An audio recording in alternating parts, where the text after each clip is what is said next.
Hello everyone, this is Paul with ConvertingCopy.com, and today we're going to go over how to use LinkedIn, just kind of the basics. So LinkedIn is different than Facebook and the other social networks in that this is more of a professional social network which you can use to kind of represent yourself in more of a professional light. So it's almost like your online resume that you're crafting here. And it's what people find when they search for you generally. So you really have control over what people are seeing when it comes to you. So you want to make it as good as it can be, and you want to make yourself look as professional as you can be. So I'm here on my profile right now. I have to say that I've neglected LinkedIn for a while. I've been mostly using it as kind of a glorified RSS feed as I've been putting in my Twitter updates and things like that, but I didn't even upload a picture or any kind of work experience or anything like that, or even a link to my website until today. So I thought I would get caught up all in once and make this video just to show you guys how you shouldn't neglect it either.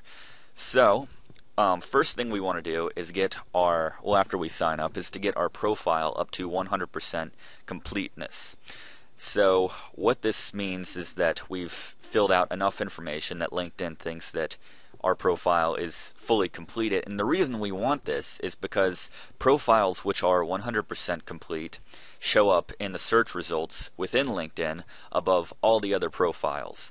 So we want to get that up there so we can make ourselves as visible as possible when potential employers or anyone is just searching for our keywords. We're going to show up first.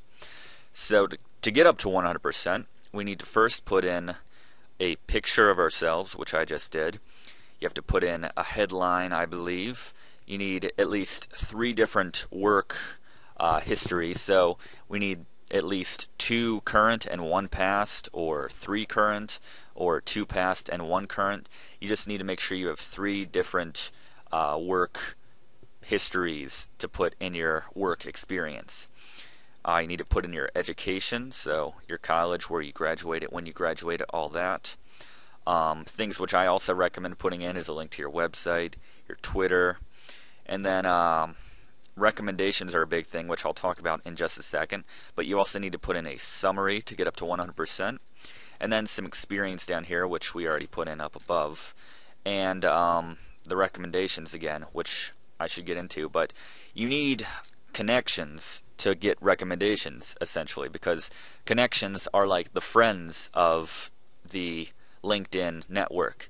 So to get connections, there are different ways to do this. One, we can come up here to contacts, come to add connections, and the easiest way, which they recommend that you do, is to put in your email address and your password, and it goes right into your email account and looks down at your contact list to see if any of your contacts by their email addresses are also using LinkedIn.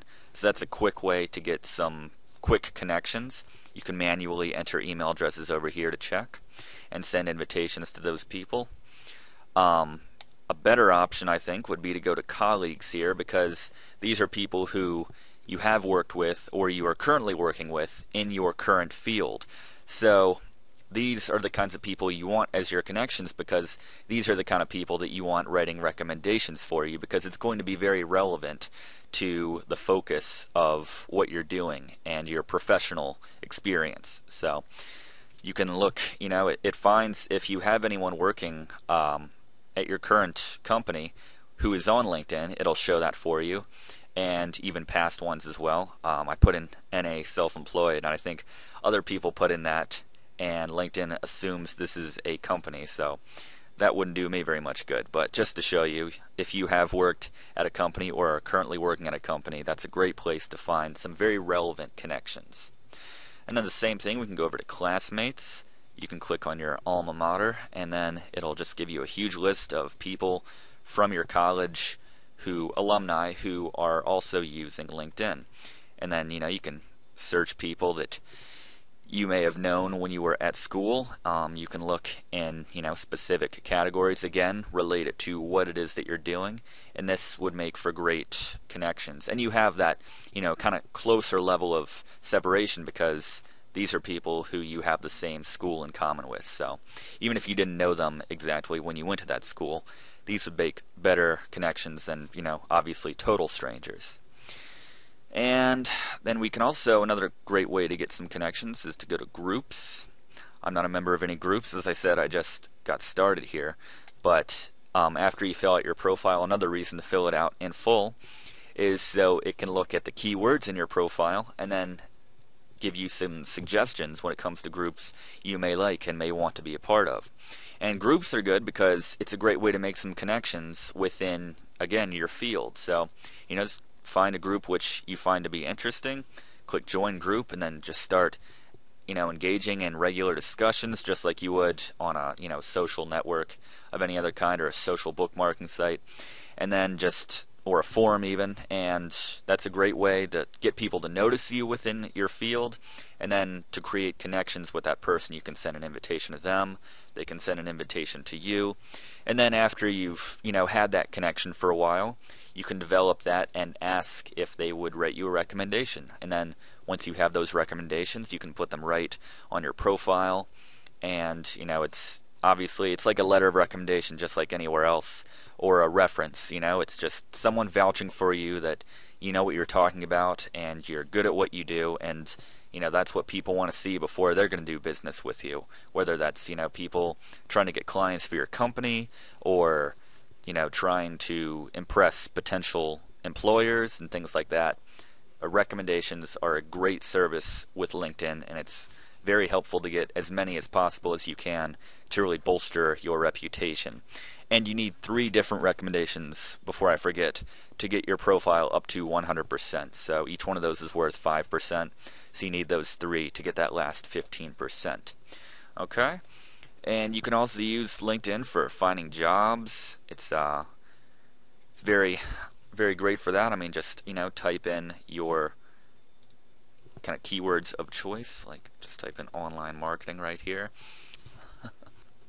And you can obviously sort it by location, and get into advanced settings and everything like that, because you probably don't want to be looking for jobs in Austin, Texas if you're living in DC like I am. But as you can see, most of these are sorted for my own location, so that's good, that's helpful. And you can apply to any of these very quickly, and they can just shoot right over to your profile and take a look at you and see how well suited and matched you are for that particular position. So it just streamlines the entire job application process and just makes for a much better system at the same time. So it's very important, again, that you just fill out your profile in full to paint the absolute best picture of yourself for these potential employers, who can search for you just as easily as you can search for them. So it goes both ways. So it's a very powerful job connection service in a time when I think a lot of people are hurting for work. So you got to use every resource at your disposal, and this is one that you should not overlook by any means. Okay, so that's the basics of how to use LinkedIn. I'll talk about more in the future, so keep checking back at my website, convertingcopy.com. But for right now, thanks for watching this video, and I will see you next time.